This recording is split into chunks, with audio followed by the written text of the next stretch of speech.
In the small, unassuming town of Elmwood, Georgia, nestled among rolling hills and dense woodlands, the Ridge family stood as a testament to the ideal of suburban harmony.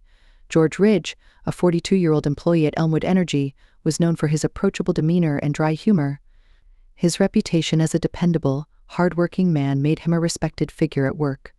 In the community, George was seen as a devoted family man, seemingly content in his role as provider and protector. Caitlin Ridge, his wife of 15 years, was equally admired. A stay-at-home mother, Caitlin was involved in neighborhood events, PTA meetings, and local charities. She had a warm presence, easily drawing people in with her infectious laugh and ability to make others feel at ease. Their 3 children, Noah, 14, Evan, 10, and Alex, 7, completed the picturesque family portrait. Noah, the eldest, was a quiet and introspective teenager who had found solace in music, playing the trumpet in his school's orchestra. He was the kind of boy who would rather spend an afternoon practicing than out with friends, often escaping into the world of sound. Evan, on the other hand, was the embodiment of youthful energy. A star on the local soccer team, he had big dreams of one day going professional. His athletic ability and competitive spirit made him a local hero among his peers. Alex, the youngest, was the heart of the Ridge family. His boundless curiosity and mischievous nature brought laughter and light to their household, often filling the silence with his endless questions and playful antics.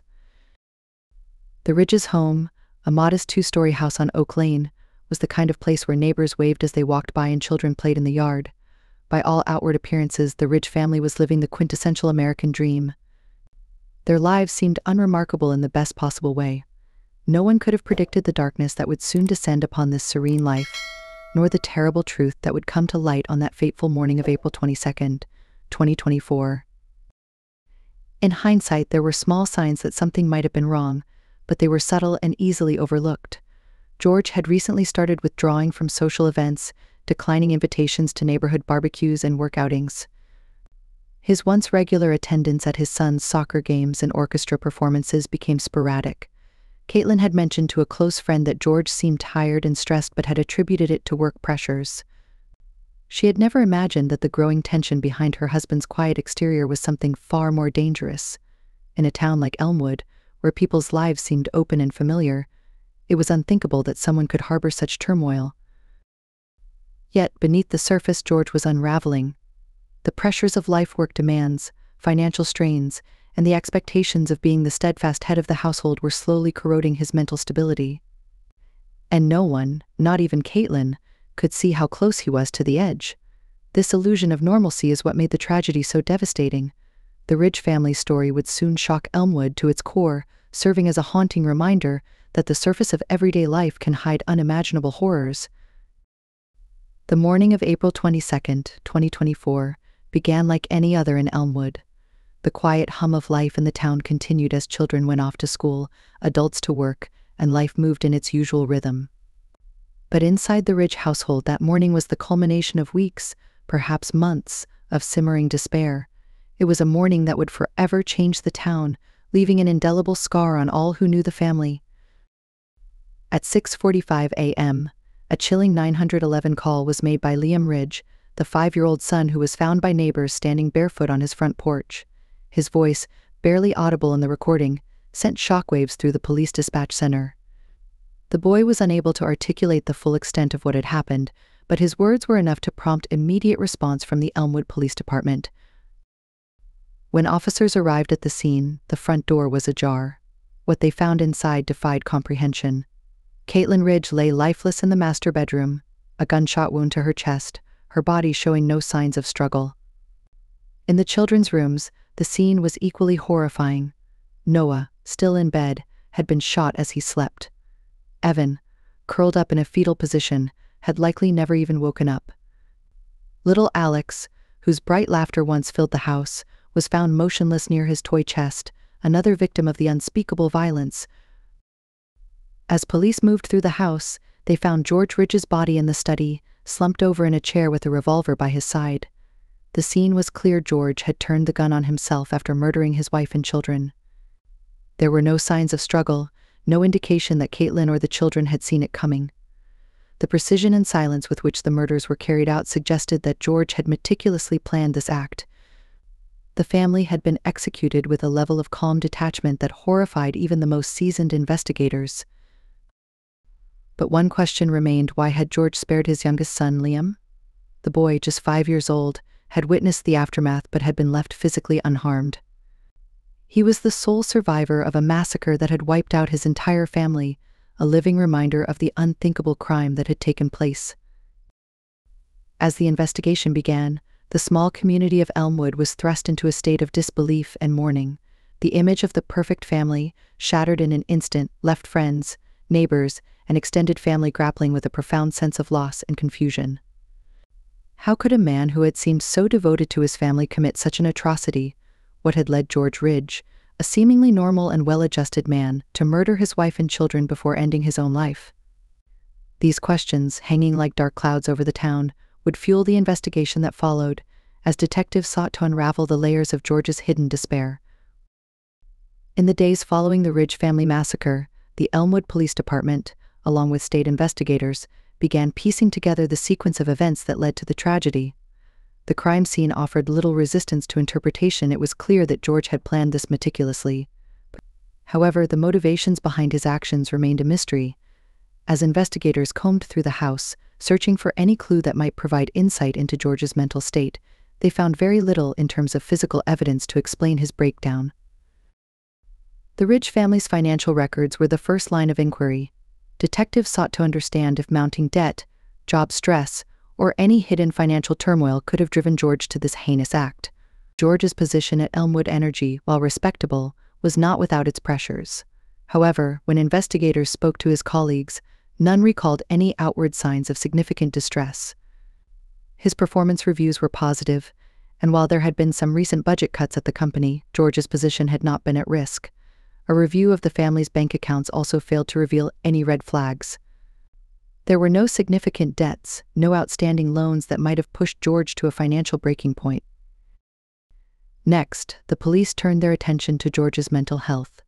This line of investigation became critical as they tried to uncover what might have triggered such a brutal act. Neighbors and friends painted a picture of George as an introverted but stable man, while Caitlin had been more social, acting as the primary point of contact between the family and the community. Yet Caitlin had confided in her sister months before the murders that George seemed more distant than usual, describing him as disconnected from family life. He spent long hours alone in his study, particularly late at night, and was sleeping less. These small signs had been dismissed at the time, attributed to the pressures of his job and the responsibilities of being the sole breadwinner. Investigators also uncovered that George had visited a therapist sporadically over the past year, though he had discontinued his sessions without explanation. His therapist, Dr. Alan Parker, was cooperative with law enforcement but admitted that George had never disclosed any suicidal thoughts or violent tendencies. The sessions, according to Dr. Parker, revolved around general feelings of stress and anxiety. George had mentioned feeling stuck and overwhelmed at times, but there had been no indication of the violent depression that investigators now suspected might have been festering beneath the surface. The community was left reeling as the police interviews continued. For a town like Elmwood, with its tight-knit population and a reputation for being a safe, idyllic place to raise a family, this tragedy was almost incomprehensible. Neighbors began to question everything they knew about the Ridge family. How could such violence erupt from within the confines of a home that had seemed so normal? And more pressing still, how could George, a man who had once been the embodiment of calm and control, commit such a horrendous act without warning? One clue that investigators pursued was the fact that George had deliberately left Liam alive. Some theorized that Liam's age and innocence had kept him from his father's deadly wrath.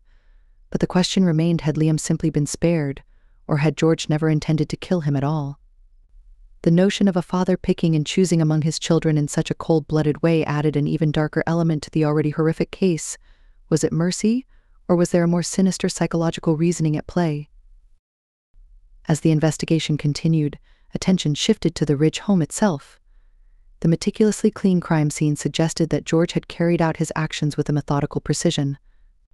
There were no defensive wounds on the bodies, no sign of a struggle, which indicated that Caitlin and the children had likely been killed in their sleep. This further fueled speculation about George's mental state. At the time of the killings, he had not acted out of a sudden fit of rage, but rather with calculated intent. The fact that he had spared Liam, allowing the boy to find the bodies and call for help, pointed to a disturbing level of psychological control. George had planned not only the murders but the aftermath, leaving his son alive as the last thread connecting him to the world he had destroyed. As investigators continued their deep dive into George's life, they began reaching out to people from his past, hoping to find some explanation that might offer insight into the man he had become. George had grown up in nearby Savannah, Georgia, raised in a working-class family with strict values. His upbringing, though disciplined, had not been traumatic by any traditional measure. His father had been a stern but caring figure, and his mother, a quiet but loving presence in his life. George had excelled academically, eventually securing a scholarship to the University of Georgia, where he studied mechanical engineering. It was here that he met Caitlin, who was studying early childhood education at the time. By all accounts, their relationship had been the epitome of love, passionate, committed, and seemingly destined to last. Friends from their college days remembered George as a quiet but kind individual, not the type to express strong emotions or draw attention to himself. Caitlin, by contrast, had been the more outgoing partner, the one who brought balance to George's reserved nature. Together, they seemed the perfect couple, Caitlin's warmth complementing George's steadiness.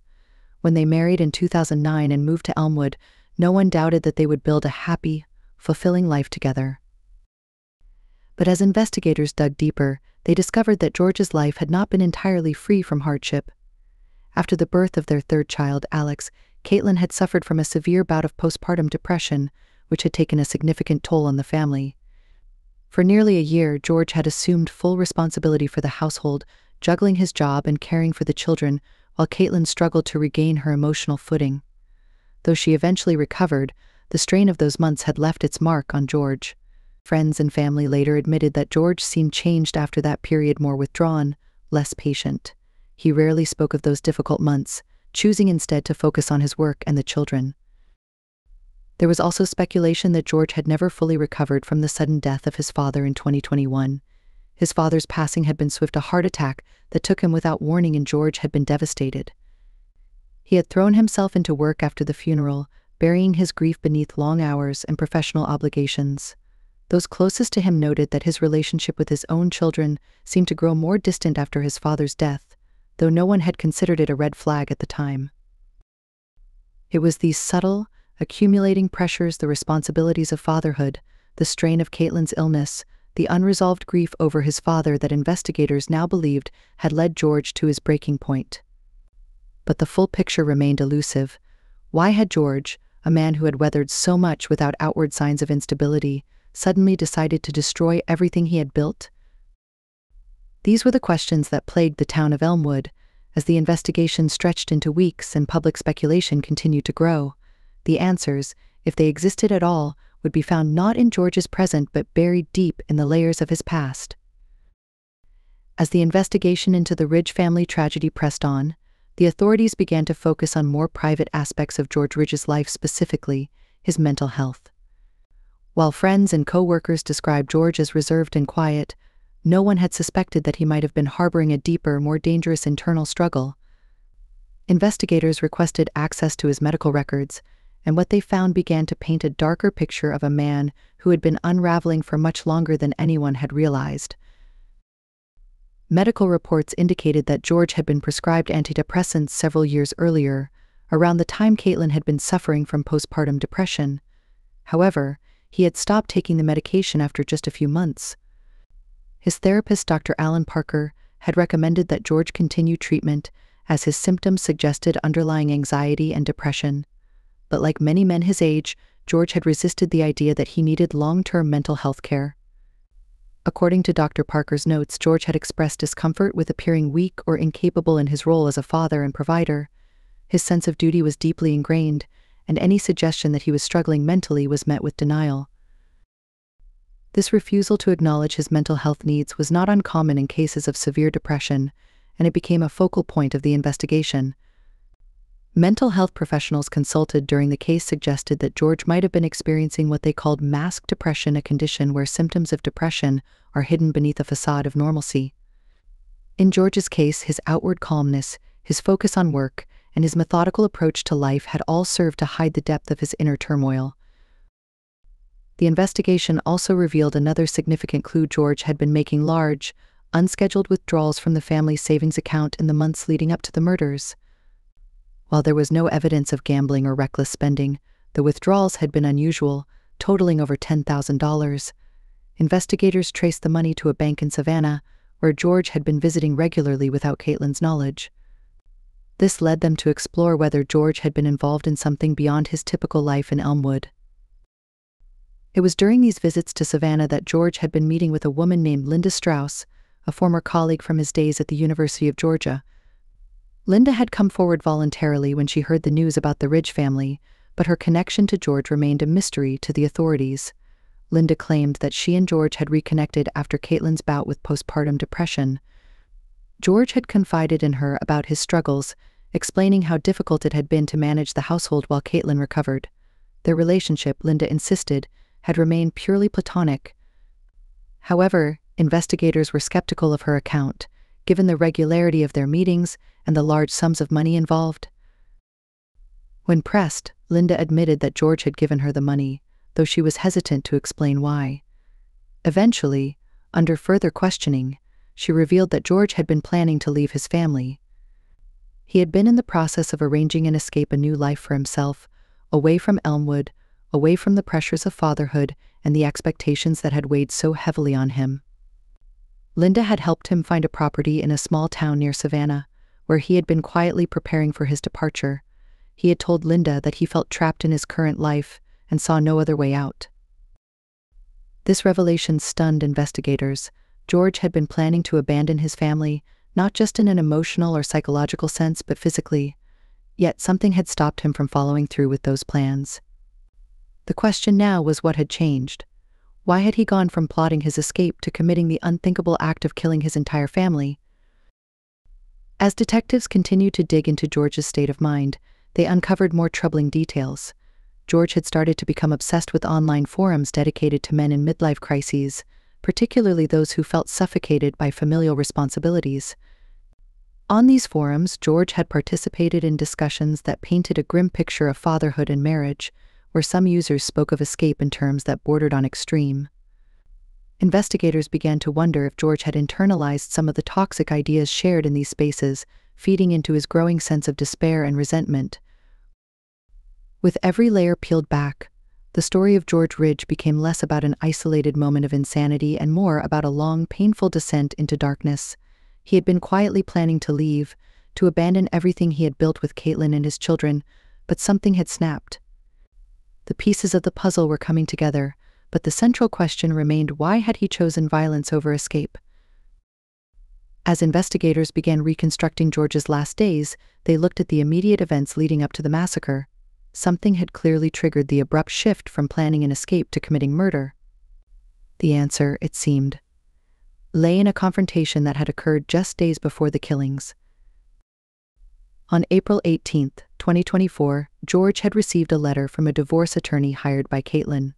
Unbeknownst to George, Caitlin had recently discovered some of the financial irregularities and had confronted him about the missing money. They had argued bitterly, and George had admitted to secretly planning to leave. Caitlin, devastated and angry, had taken steps to protect herself and the children, intending to file for divorce.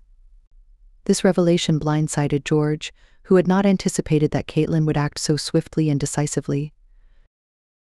According to Caitlin's best friend, Susan Baker, Caitlin had been emotionally distraught in the days following the argument.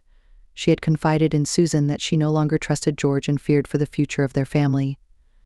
Caitlin had not believed George would harm her or the children, but she had felt that something was deeply wrong with him. She had planned to confront George again after filing the papers, believing that she could salvage some stability for the children. Tragically, she would never get the chance. It was this confrontation, investigators theorized, that had sent George over the edge.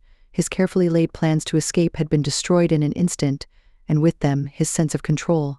Caitlin's decision to file for divorce had been the final blow to George's fragile mental state. In his mind, he had lost everything: his family, his carefully maintained image, his chance at freedom. His only way out, in that moment of despair, had been to destroy the very life he had once tried to escape. In the early hours of April 22nd, George had woken before dawn.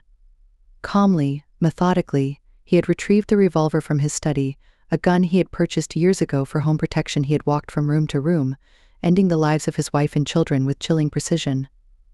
By the time he reached his study and turned the gun on himself, George Ridge had ensured that there would be no escape for anyone, including himself.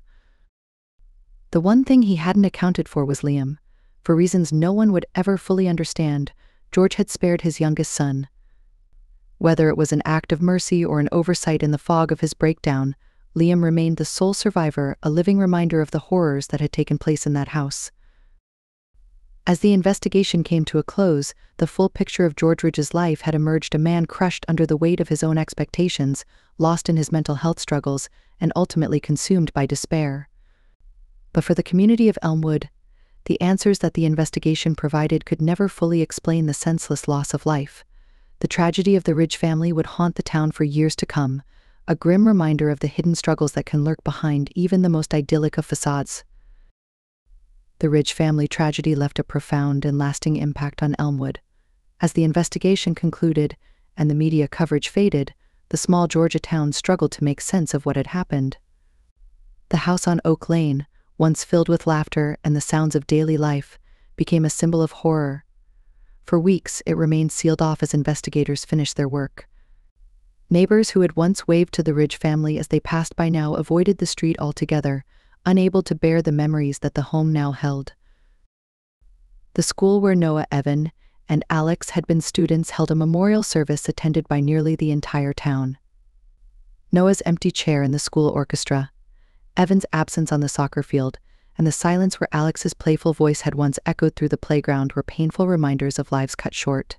Teachers, friends, and parents gathered to remember the children, but there was an unmistakable sense of unease in the air. While the community grieved for Caitlin and the children, there was also a quiet, unspoken anger directed at George. How could a man who had once seemed so devoted to his family commit such an atrocity? The surviving son, Liam, became the focus of the town's collective empathy. Now a child without a family, Liam was placed in the custody of Caitlin's sister, who lived in nearby Atlanta. The town rallied to support him, setting up a GoFundMe page that raised thousands of dollars for his education and future care. But no amount of financial help could erase the emotional scars. Liam had been too young to fully understand what had happened, but he would carry the weight of that mourning for the rest of his life.